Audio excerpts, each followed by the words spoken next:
Hello everyone, I'm Ceri Griffiths and this is Coffee with Ceri. Now if you're unfamiliar with Coffee with Ceri, basically it's a monthly, although in 2025 it's going to be going to every other month because there's something that'll go in the intermediate, in between it.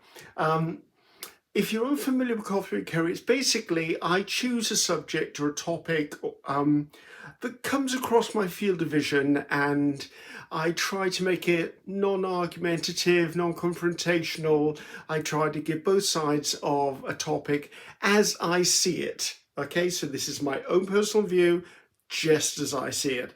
I'm not here to upset anyone. I usually avoid any subjects that hopefully are too much of a hot potato to handle. So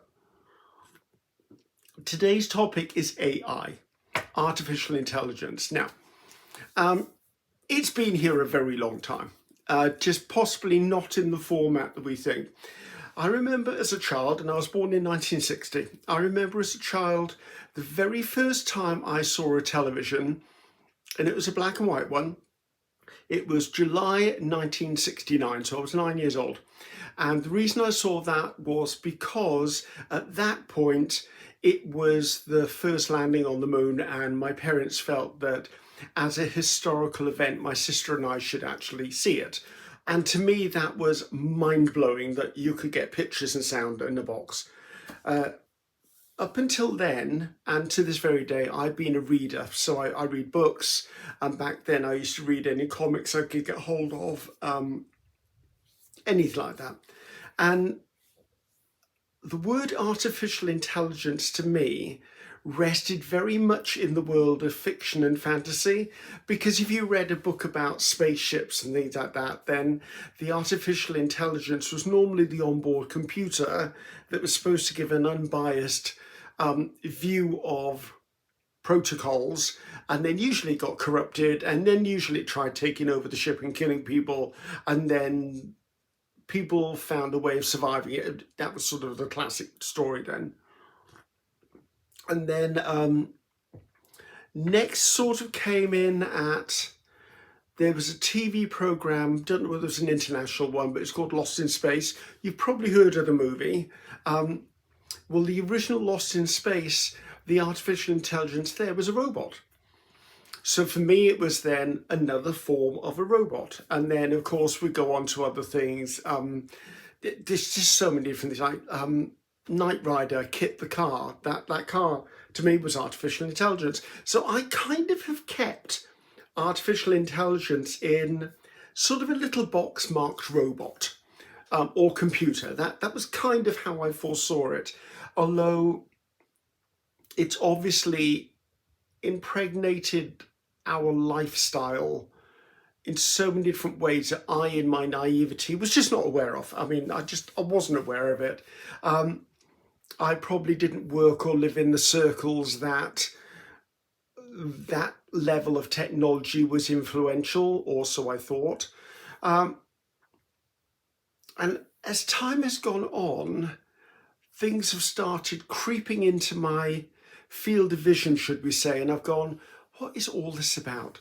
And I think it must have been about 2 years ago, might have been 2 years ago, it sort of really came to the forefront for me when the Actors Guild in America went on strike because of the influence that artificial intelligence could have on actors and actresses, or as we like to call them, they're all actors now, or thespians. Because basically, well, if we look at nowadays, they could take what they know of Marilyn Monroe, recreate Marilyn Monroe to be so lifelike that we wouldn't even know her apart from the previous Marilyn Monroe. So therefore, they could make, and this is, my brain doesn't quite compute all of this, they could actually make a new Marilyn Monroe movie without her permission, no consent, no benefits to her. Do you see what I mean? So I think that's where it all exploded from. And I thought, that's interesting. That's just, it made me sort of start thinking of, wait a minute, how much do I see artificial intelligence already, but not know that I'm seeing artificial intelligence. So I started looking around a bit and I was like, okay, it's probably never going to touch my world, or my own little world anyway. However, over the last year, it definitely has. I've become more and more aware. As you know, this YouTube channel of mine is like, it was 14 years old last week, apparently. This is my lifeblood, basically. This is now, I'm kind of semi-retired, or I've stepped back from the working world into my own working world. I mean, I'm still working probably harder than I would if I worked for someone else, out of choice, and it's a passion and it's a pleasure and I love it. But YouTube, the field of YouTube has changed for me now. The big players on YouTube, where there's a lot of emphasis on thumbnails, the picture that advertises your video, it can be auto-generated now.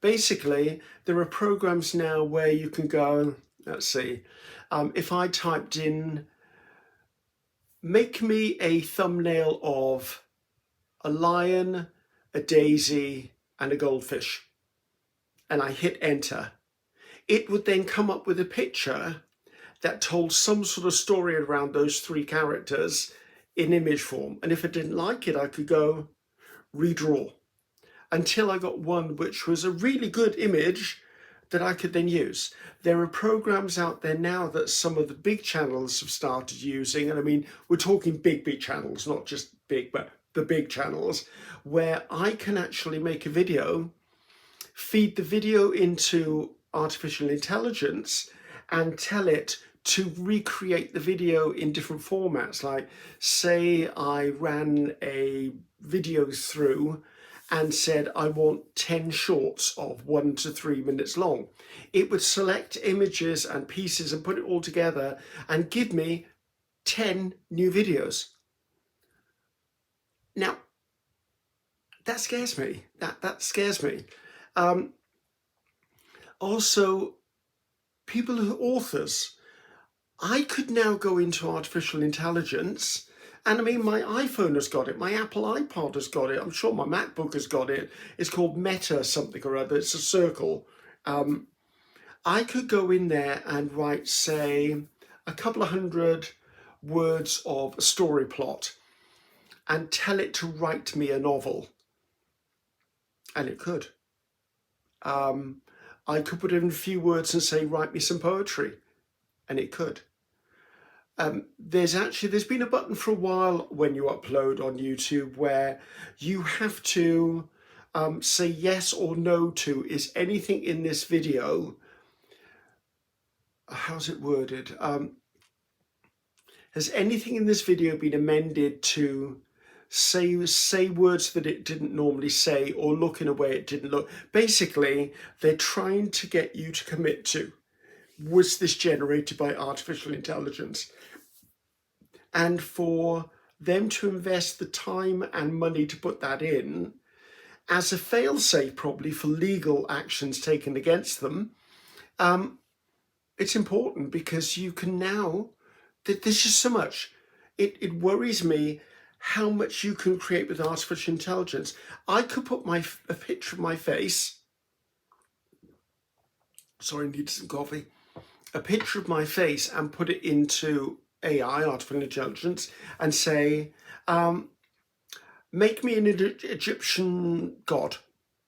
And there would be an Egyptian styled god with my features. I could say, turn me into a lion, turn me into a dolphin, turn me into an alien life form, and it will just change and take any of the information I put in and turn it into something else.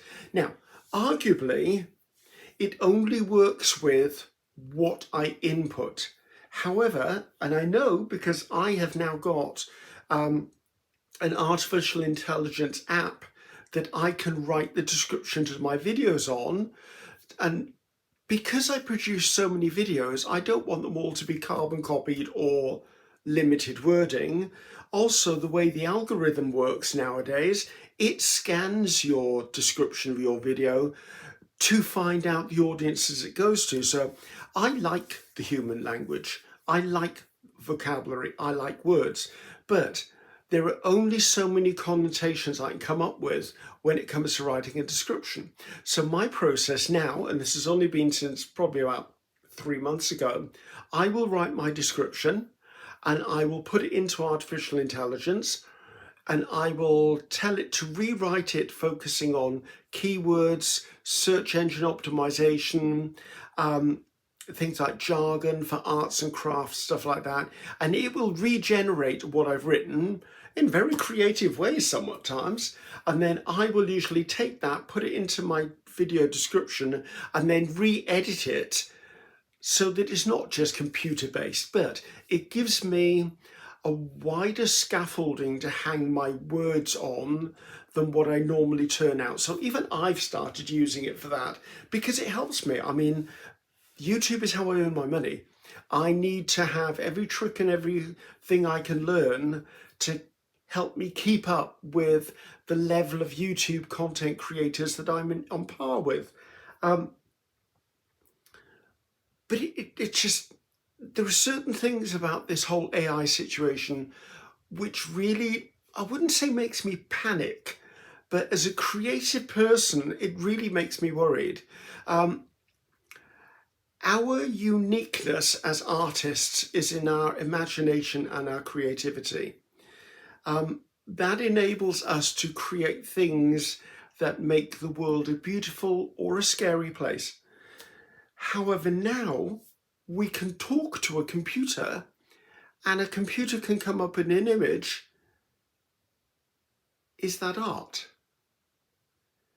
I don't know. It's like, I know for at least a year now I've been hearing and seeing people who make digital downloads for the arts and crafts and journaling world. There are certain people out there now, certain content creators, certain digital artists, and basically they never touch a piece of paper, never touch a brush. They are literally doing it all on computer, which is fine. Creating on computer is fine.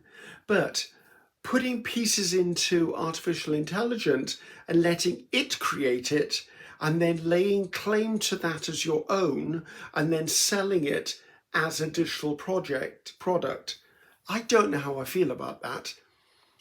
And are these artists always admitting that that's how it's been done? Or are we applauding their artistry, but not realizing actually it wasn't them, it was an intelligence? And I know that with some of the intelligence out there, like the little app that I've got, it learns about me as I write. So as I input stuff, it learns my preferences, it learns my style. So then when it rewrites stuff for myself, for my descriptions, it will actually generate things that are worded or created in the tone in which I either speak or write naturally. And the more I use it, the more it will become not a duplicate, but more a reflection of me and my personality and my ability to use vocabulary. But it's like, sorry, I'm a bit fuddled by this one. It just, every time I think about it, I go, oh my God, is that it? Or is that done by it? Is that done by it? Like the other day, I had a crank call that came through, and I won't go into details what it was, but it was a slightly upsetting crank call, considering I've just lost a family member a couple of months ago. And the voice on the other end of the phone sounded human. And they asked me some questions, blah, blah, blah, and then I answered them. And then there was a reasonable pause before they answered my question. And all of a sudden, the little light bulb went on and went, this isn't a human being. This is artificial intelligence. What they've done is they've received my words, they're analysing it, and then formatting a new question for me. That is terrifying. It's just terrifying. Now, I know that for quite a while now, the film and TV industry have been using artificial intelligence to enhance what we expect from entertainment. I know the gaming world, and I'm not part of the gaming world, I've still got my original little Nintendo DS that when it very first came out, it's God knows how many years old now, people still look at me at the airport because there I am. I'm doing like Space Invaders and Centipede and Tetris on the original with the little cards that go in. They look at me as if I'm from another planet. I'm like, I don't need to spend hundreds of pounds buying the latest gadget. This one keeps me entertained while I'm waiting at the gate for my plane. End of story. And it's not linked to the internet. It's all on this little card. Anyway, I've diverged away from it. I just worry for us because at what point, and I know I'm going to sound a bit like a conspiracy theorist now, at what point does the artificial intelligence decide we are redundant? Like,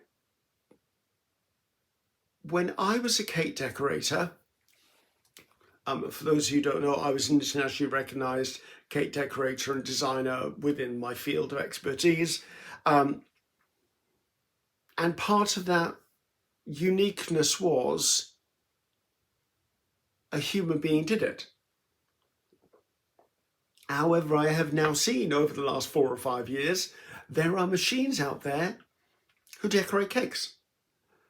So effectively, the impact on the cake decorating world must be immense, because if you've got a machine whose only requirement is the power to run it, you can run that machine as long as you've got power.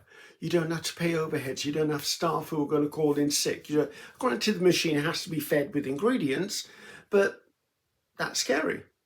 Who was it? There was a fashion designer who did a fashion show. Who was it? It might have been Alexander McQueen.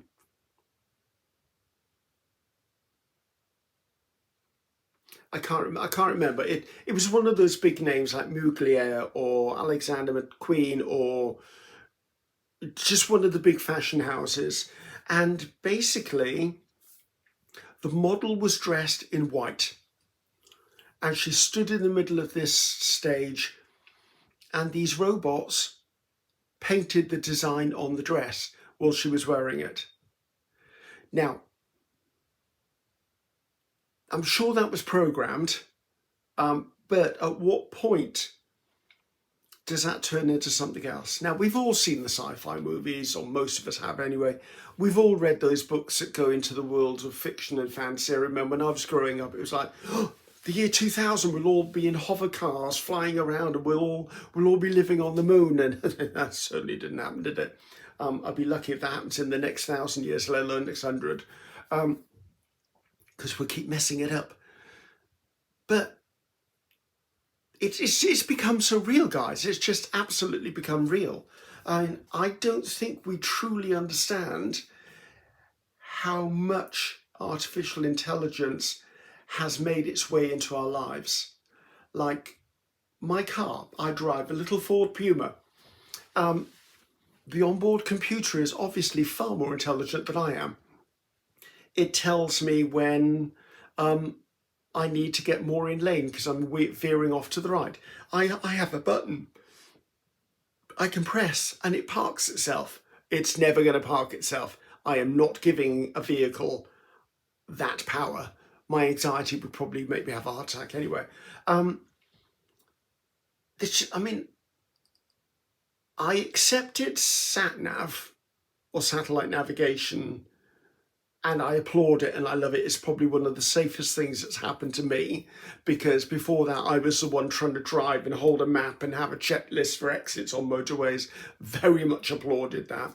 But for me to have artificial intelligence on my phone, my iPad, my MacBook, it's like, I won't say the word, it'll probably set off devices in every room, but there's a certain device you can have that starts with an A that sits in your room and you can tell it to do things like make a shopping list or play my latest music chart or set a timer for things like that. Just see what I mean? And I know there are other versions other than the A word, which I'm not going to say.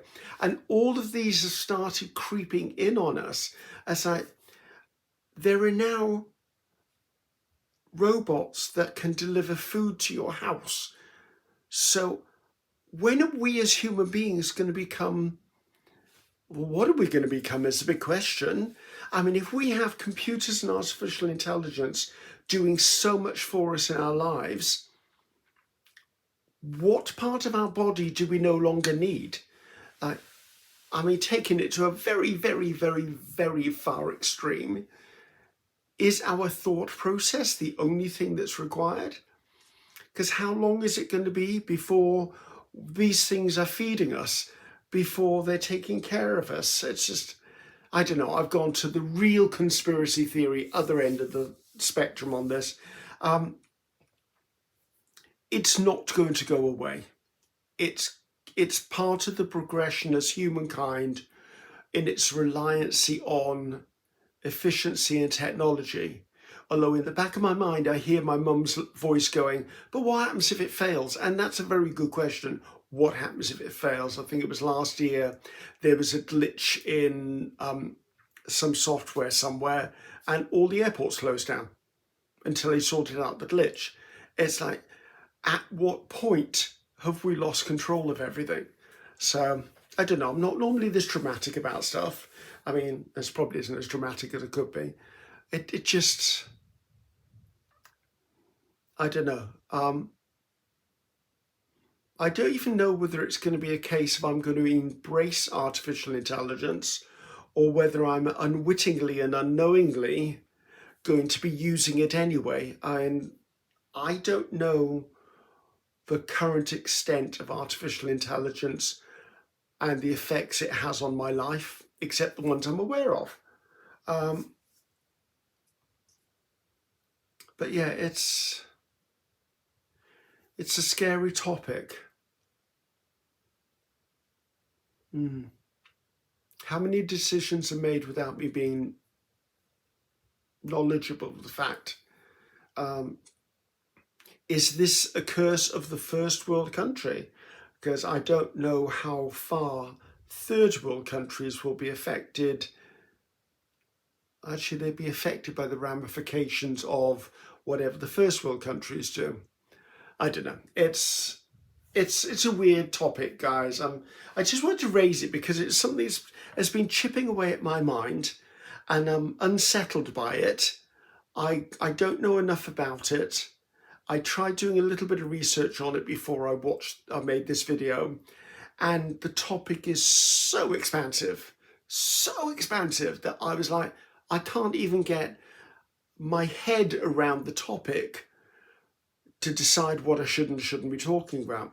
I mean, to be able to go to a conference and have a conversation with a robot who has arms, legs, and is looking you in the eye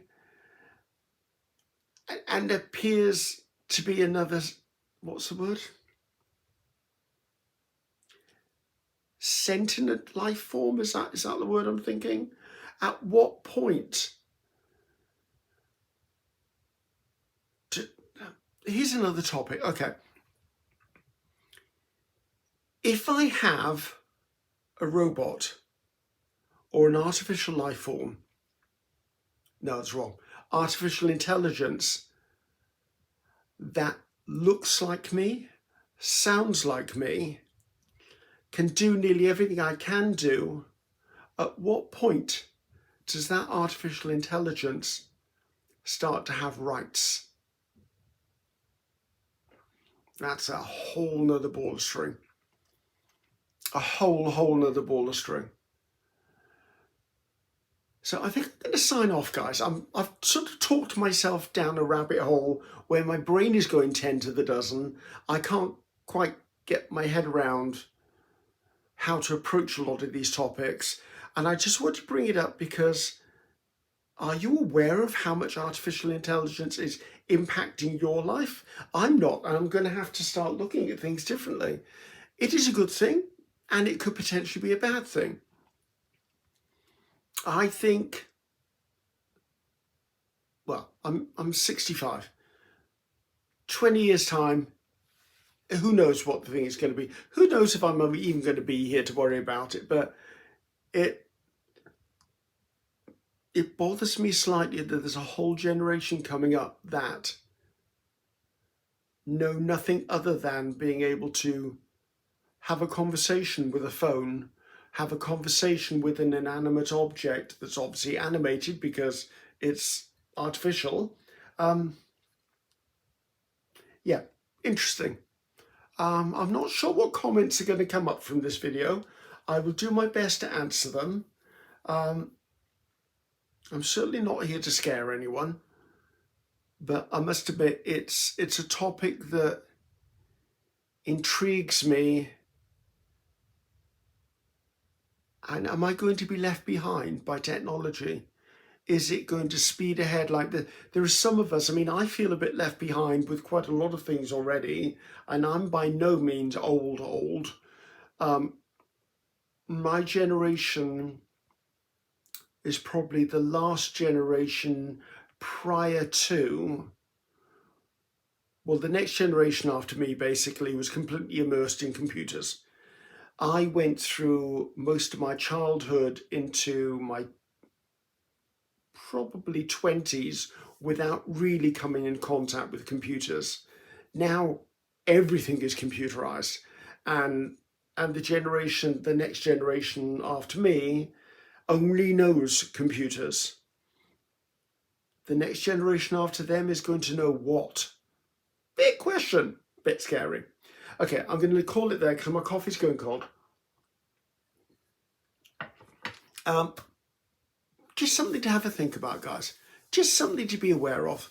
Not something you probably want to talk to everyone about, because I think there's going to be some very opinionated people out there of whether we should embrace it or not. There are conspiracy theorists out there who thinks that it's... Never mind. Let's just leave it at that. Guys, it's been an interesting chat, and we'll see what comes up next. Look after yourself, and thank you. Bye.